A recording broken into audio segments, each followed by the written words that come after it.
그래서 이제 사마리아 교회와 이제 빌립 집사 얘기가 나오는데요.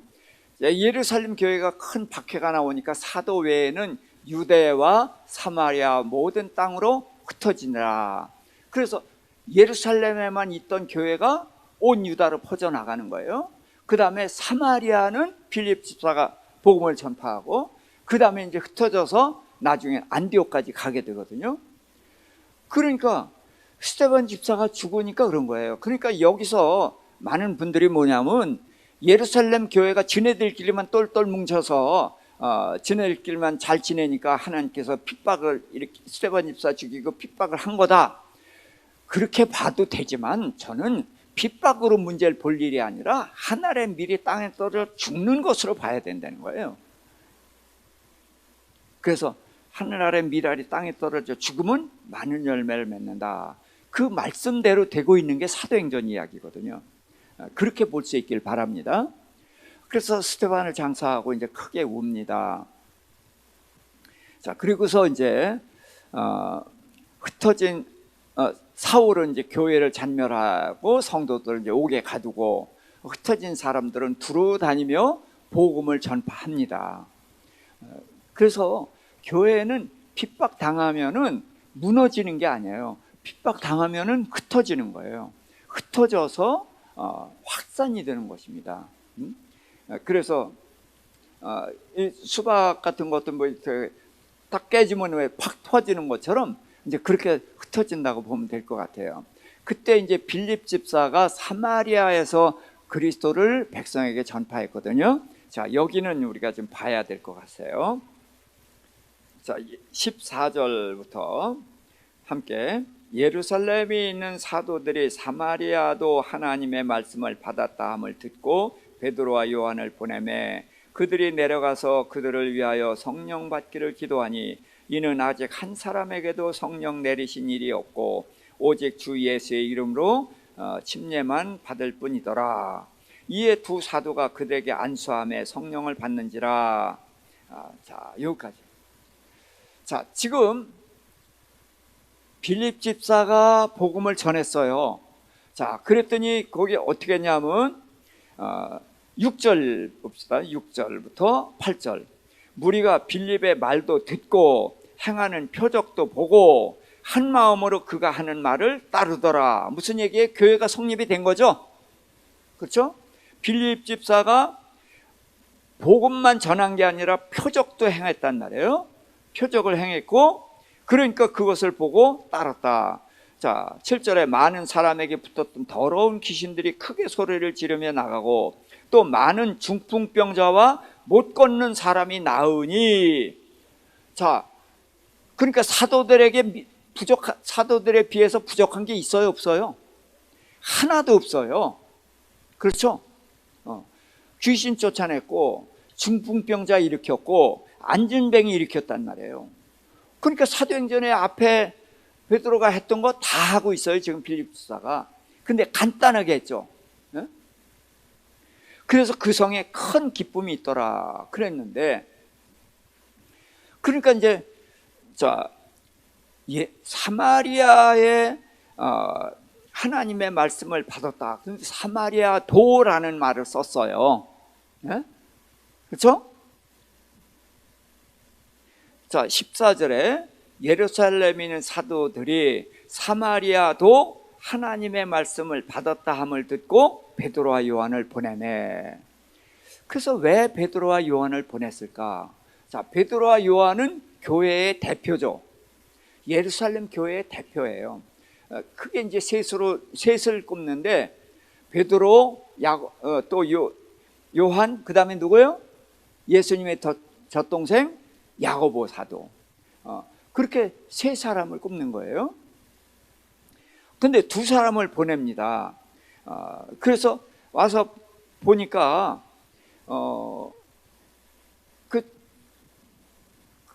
예수는 믿는데 성령을 못 받은 거예요.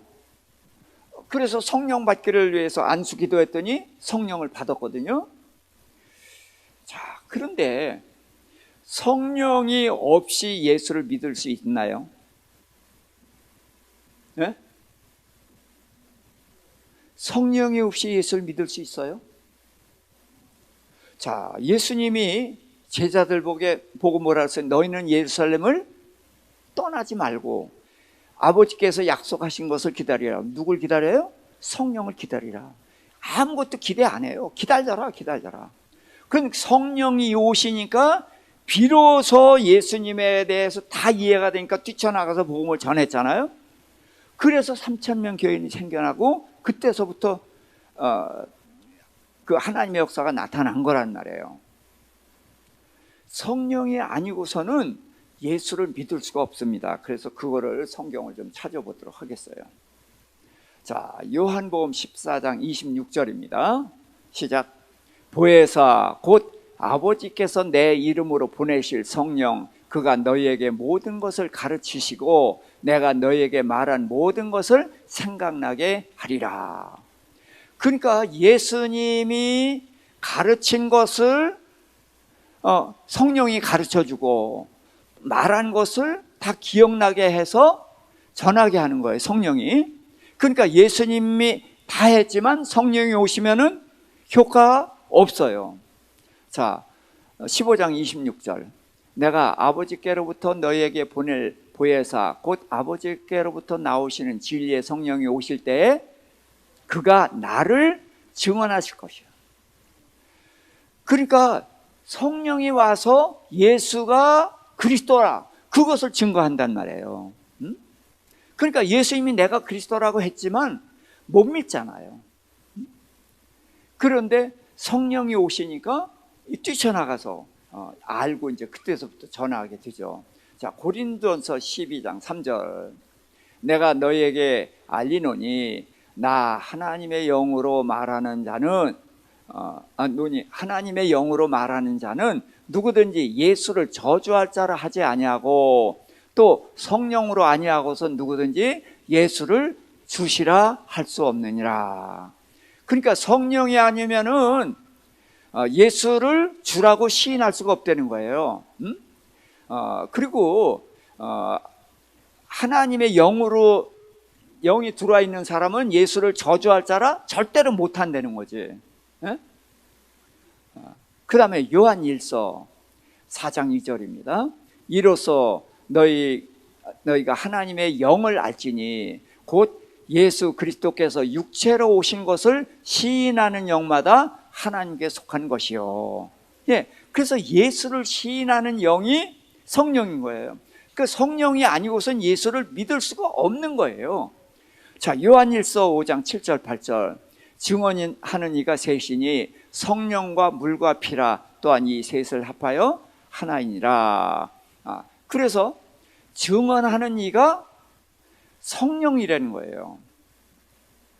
그러니까 사마리아 거기 교인들이 성령을 못 받고 예수를 믿었다. 이해가 돼요, 안 돼요? 안 되죠. 네. 우리가 저 복음서에서 사도행전으로 넘어오면서 예수님이 하신 행동을 봐도 그렇고 사도행전 2장에서 성령이 오시면서 확 달라진 걸 봐도 그렇고 성령이 아니고서는 예수를 인정할 수가 없는 거예요. 그런데 어떻게 필립 집사가 전한 복음을 듣고 또 행하는 표적이 여기서 뭐예요? 안전병이가 일어나고 중풍병자가 고침받고 귀신이 쫓겨났단 말이에요. 그걸 보고서 한 마음으로 따라다녔거든요. 그러면 예루살렘 교회에 하나도 뒤지는 것이 없어요. 그러니까 어떤 사람은 그렇게도 얘기하거든요. 집사기 때문에 성령 못 받은 거야. 그건 말도 안 되는 거예요. 성령이 아니고서는 시인할 수가 없는 거예요. 그런데 이제 그럼 이해가 되죠, 제 말을? 그런데 어떻게 성령이 아니고서는 믿을 수 없는데 성령 받기를 기도하니까 성령을 받았을까? 그래서 성령 받는 게 뭔가 이거를 이제 그래서 여기서부터 그걸 알아야 되는 거예요. 성령이 받는 게 뭐냐?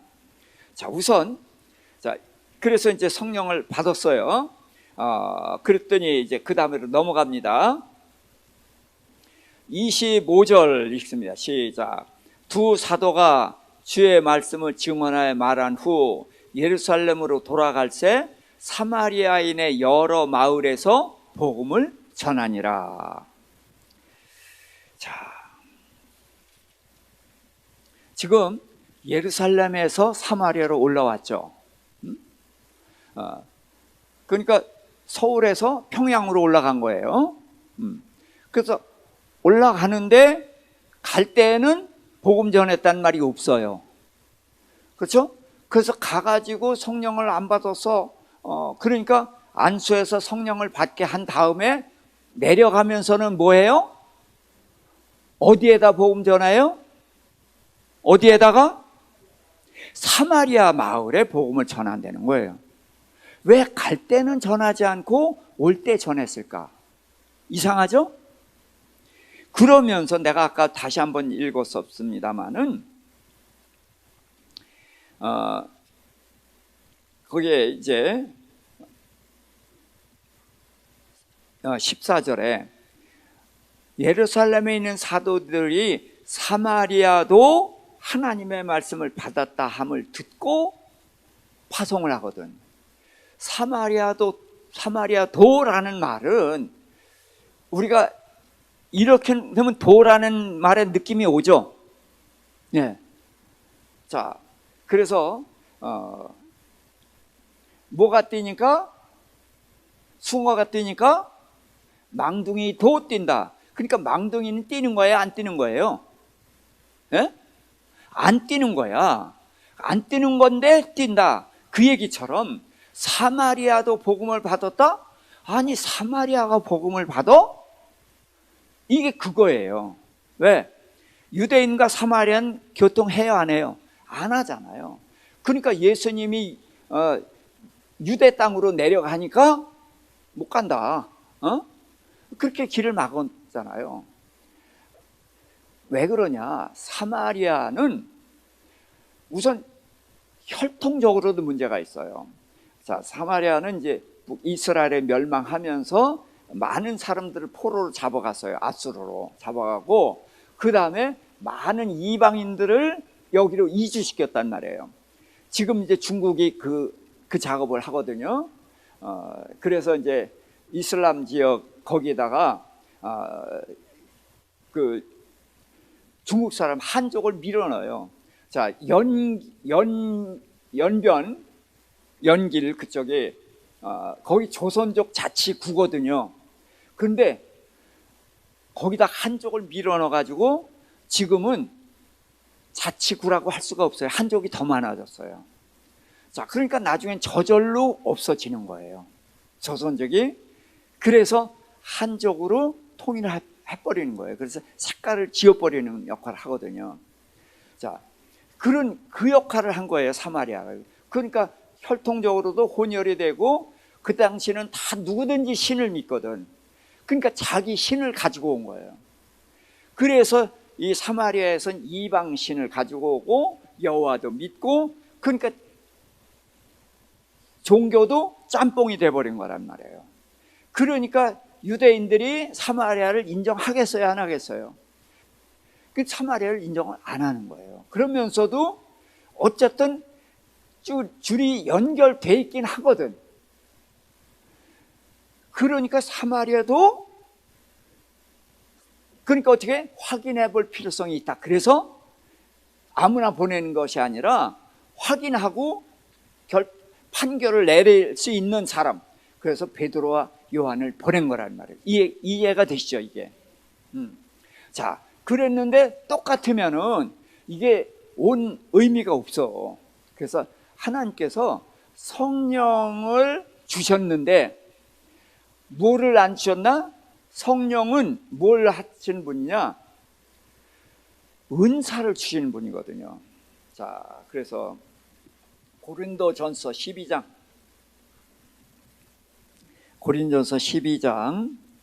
4절부터 읽겠습니다. 은사는 여러 가지나 성령은 같고 직분은 여러 가지나 주는 같으며 또 사역은 여러 가지나 모든 것을 모든 사람 가운데에서 이루시는 하나님은 같으니 각 사람에게 성령의 나타남을 주심은 유익하게 하려 함이라. 그래서 어떤 사람에게는 성령으로 말미암아 지혜의 말씀을, 어떤 사람에게는 같은 성령을 따라 지식의 말씀을, 다른 사람에게는 같은 성령으로 믿음을, 어떤 사람에게는 한 성령으로 병 고치는 은사를, 어떤 사람에게는 능력 해감을, 어떤 사람에게는 예언함을, 어떤 사람은 영들 분별함을, 다른 사람들에게는 각종 방언 말함을, 어떤 사람에게는 방언을 통역함을 주시나니.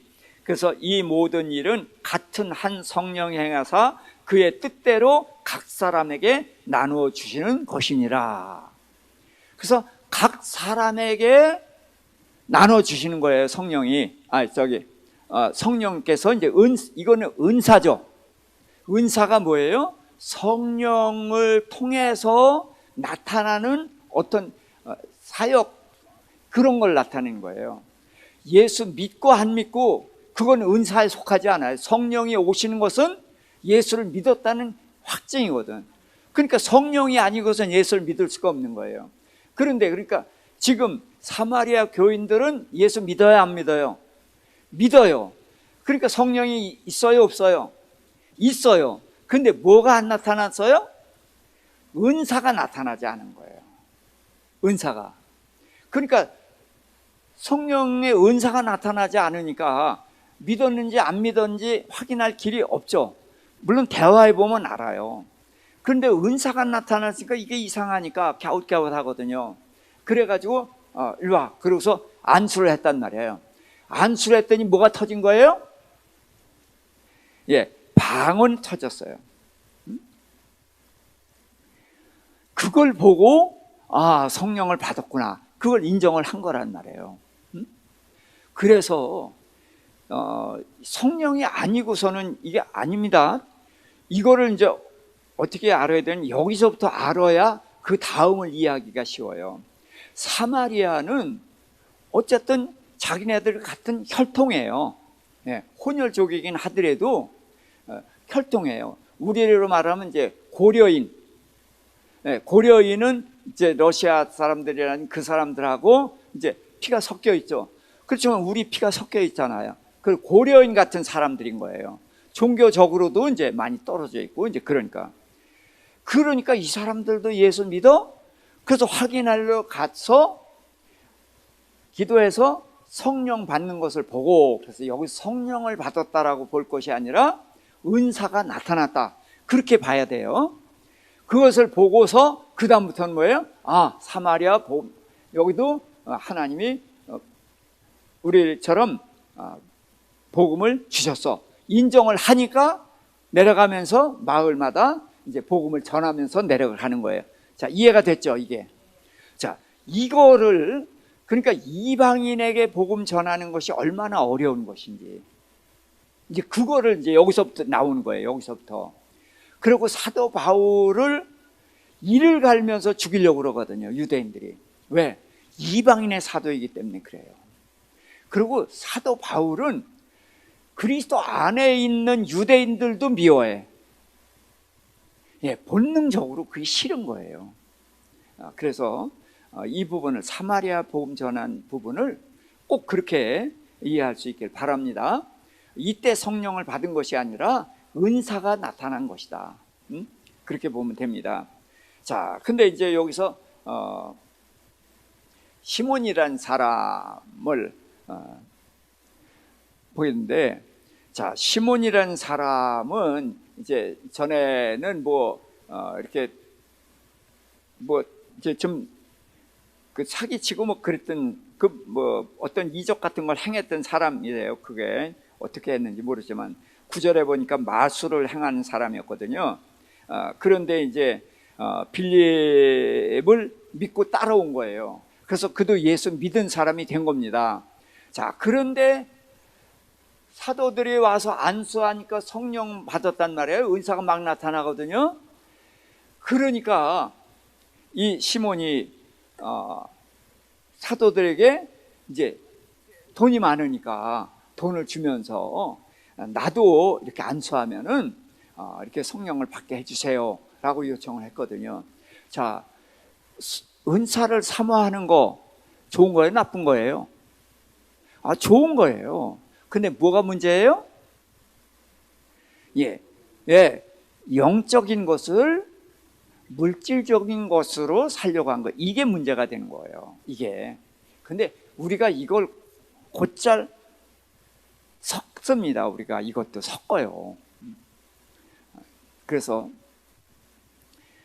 이제 그러니까 사도 바울이 베드로가 혼쭐을 냅니다. 자, 19절부터 읽겠습니다. 이르되 이 권능을 내게도 주어 누구든지 내가 안수하는 사람은 성령을 받게 하여 주소서 하니, 베드로가 이르되 내가 하나님의 선물을 돈 주고 살 줄로 생각하였으니 내 은과 내가 함께 망할지어다. 하나님 앞에서 내 마음이 바르지 못하니 이 도에는 내가 관계도 없고 분깃도 될 것이 없느니라. 그러므로 너의 이 악함을 회개하고 주께 기도하라. 혹 마음에 품은 것이 사하여 주시리라. 내가 보니 너는 악독이 가득하며 불의에 매인 바 되었도다 하고 혹독하게 책망을 합니다. 사실 그 앞에 보면 열심히 빌립을 따라다녔거든요. 그러니까 믿음이 있어요. 그런데 돈 주고 사려고 한 것 때문에 혹독하게 책망을 하는 거예요. 그러니까 우리가 여기서 깨달아야 되는 게 뭐냐, 우리가 이런 하나님의 일과 돈과 연결시켰다가는 베드로가 어떻게 하겠어요? 우리 앞에 있다면 이렇게 저주할 거 아니에요, 혹독하게. 근데 우리는 이런 일을 왕왕 하고 있다는 거예요. 그래서 이런 것을 좀 두렵게 생각을 해야 합니다. 자, 그래서 이제 일단 여기 됐고, 자, 디모데전서 6장 5절 거기 읽겠습니다. 시작. 마음이 부패해지고 진리를 잃어버려 경건을 이익의 방도로 생각하는 자들의 다툼이 일어나느니라. 그래서 초대교회에 이런 현상이 나타난 거예요. 경건, 하나님과의 관계에 있는 것을 세상적인 것과 연결시킨다고 한다는 거예요. 이게 그때부터 있었으니까 지금 있겠어요, 없겠어요? 지금도 이게 교회 안에서 굉장히 많이 일어나고 있단 말이에요. 그래서 이런 일은 정말 두려워해야 되는 거예요. 베드로가 얼마나 혹독하게 책망을 합니까? 이게 어떻게 보면 남의 교인이잖아요. 근데 보세요, 남의 교인, 내 교인 그런 거 따져요? 안 따져요. 네 거 내 거가 아니에요. 다 하나님의 백성이거든. 아주 혹독하게 꾸짖어서 다시는 이런 생각 하지 못하게 아주 냉혹하게 하는 것을 우리가 좀 배워야 됩니다. 자, 그 다음에 이제 26절부터 좀 읽겠습니다. 26절. 주의 사자가 빌립에게 말하여 이르되 일어나서 남쪽으로 향하여 예루살렘에서 가사로 내려가는 길까지 가라 하니 그 길은 광야라. 일어나 가서 보니 이디오피아 사람 곧 이디오피아 여왕 간닥의 모든 국고를 맡은 관리인 네시가 예배하러 예루살렘에 왔다가 돌아가는데 수레를 타고 선지자 이사야의 글을 읽더라. 성령이 빌립더러 이르되 이 수레로 가까이 나가라 하시거늘 빌립이 달려가서 선지자 이사야의 글 읽는 것을 듣고 말하되 읽는 것을 깨닫느냐? 대답하되 지도해 주는 사람이 없으니 어찌 깨달을 수 있느냐? 하고 빌립을 청하여 수레에 올라 같이 앉으라 하니라. 읽는 성경 구절은 이것이니 일러스되 그가 도살자에게로 가는 양과 같이 끌려갔고 털 깎는 자 앞에 있는 어린 양과 같이 조용함과 같이 그의 입을 열지 아니하였도다. 그가 굴욕을 당할 때 공정한 재판도 받지 못하였으니 누가 그의 세대를 말하리요? 그의 생명이 땅에서 빼앗김이로다 하였거늘 그 내시가 빌립에게 말하되 청컨대 내가 묻노니 선지자가 이 말한 것이 누구를 가리킴이냐? 자기를 가리킴이냐? 타인을 가리킴이냐?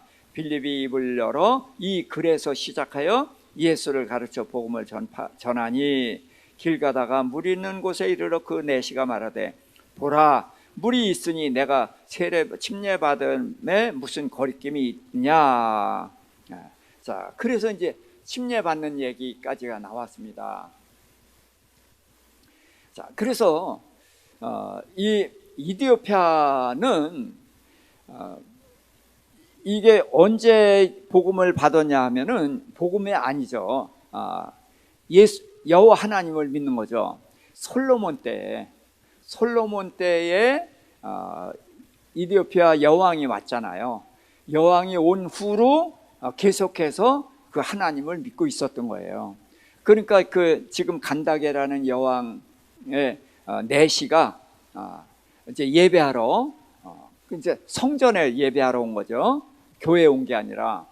그런데 그가 예배하고 돌아가는데 성령께서 빌립 집사를 만나게 하는 거죠.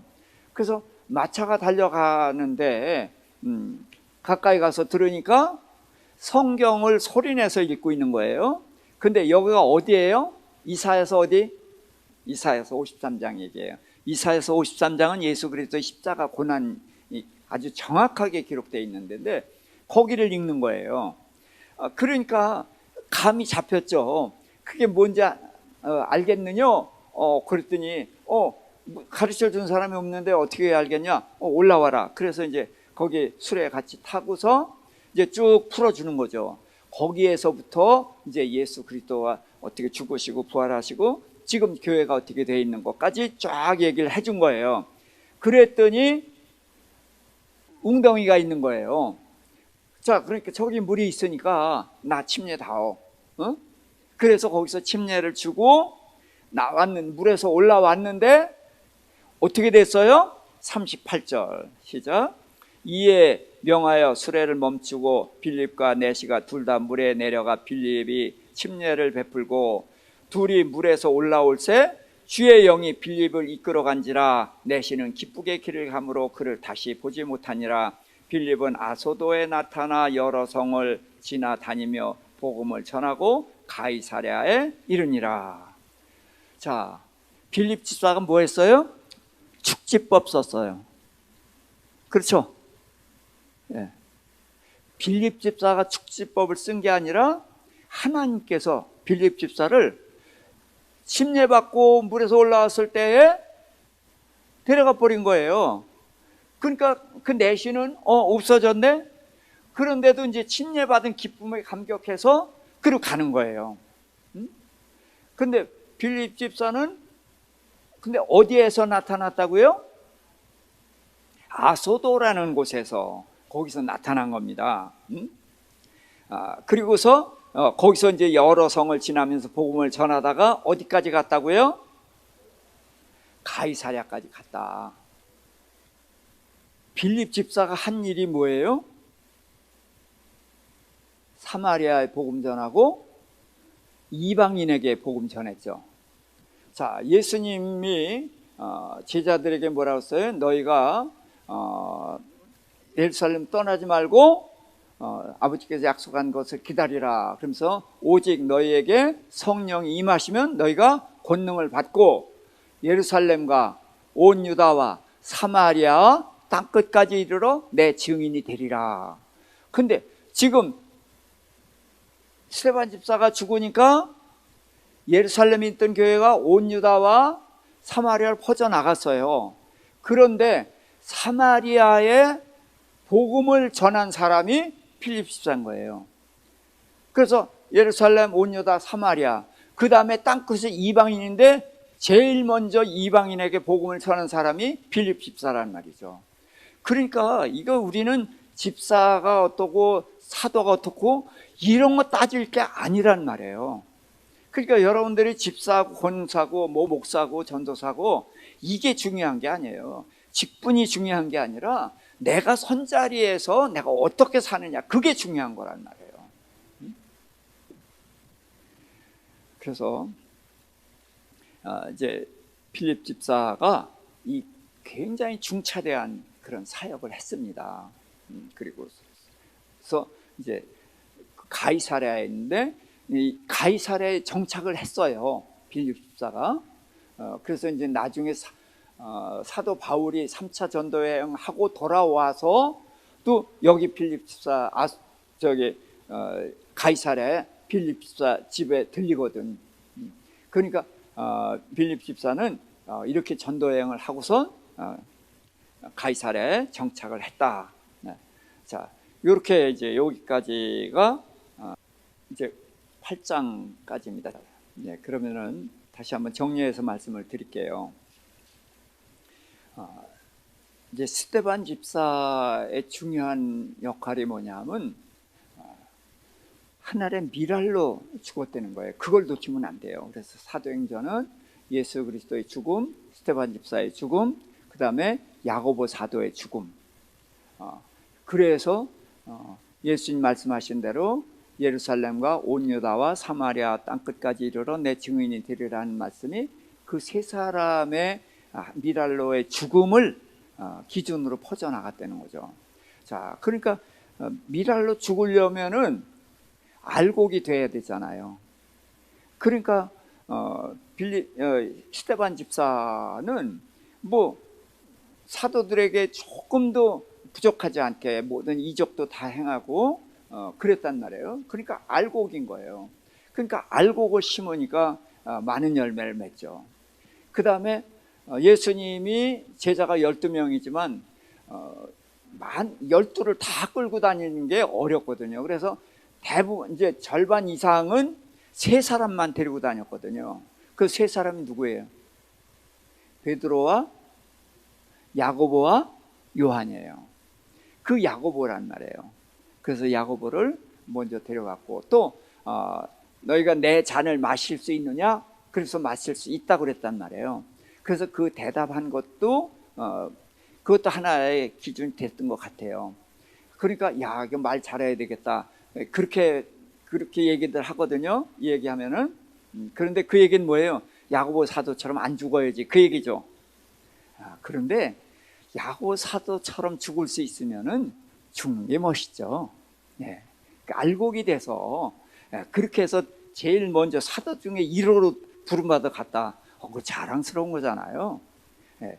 그거를 생각하면은 그렇게 생각할 게 아니에요. 그런데 이제 우리가 이 세상이 더 좋으니까 야고보 사도처럼 죽으면 안 되겠다. 그 수준, 우리 수준이 그러니까 이제 그렇게 말을 하는 거죠. 그래서 사도행전의 이 흐름이 하늘의 미랄이 땅에 떨어져 죽으면 많은 열매를 맺는다 하는 그것에 대한 흐름이 있고요. 그러고서 이제 집사와 사도의 구분이 없었다는 거예요. 그 사역 내용을 보면 전혀 차이가 없었다. 그거하고 그 다음에 사마리아의 복음이 전파됐을 때에 예루살렘 교회에서 두 사도를 보냈던 것은 예루살렘에도 복음을 받아서 그게 정말이야? 그게 가능해? 그래서 확인차 간 거란 말이죠. 그래서 갈 때는 직접 오고 갈 때는 전하면서 간다는 거예요. 그걸 통해서 확인이 되는 거고, 그래서 복음이 이방인에게 전파되는데 얼마나 큰 장애가 있는지를 여기서 확인을 해야 돼요. 여기서. 이제 그 다음에는 이제 베드로가 제일 처음에 이방인에게 복음을 전하거든요. 이방인의 사도는 바울인데 왜 베드로가 전하게 할까? 그런 것들도 다 그런 이유가 있기 때문에 그러는 거예요. 그래서 사도 바울이 처음부터 그 일을 했다? 그러면 인정을 받을 수가 없어요. 그래서 이제 이런 그 성경의 흐름 같은 것을 이제 여기서부터가 이제 굉장히 중요합니다. 9장서부터 그런 흐름을 이해할 수 있었으면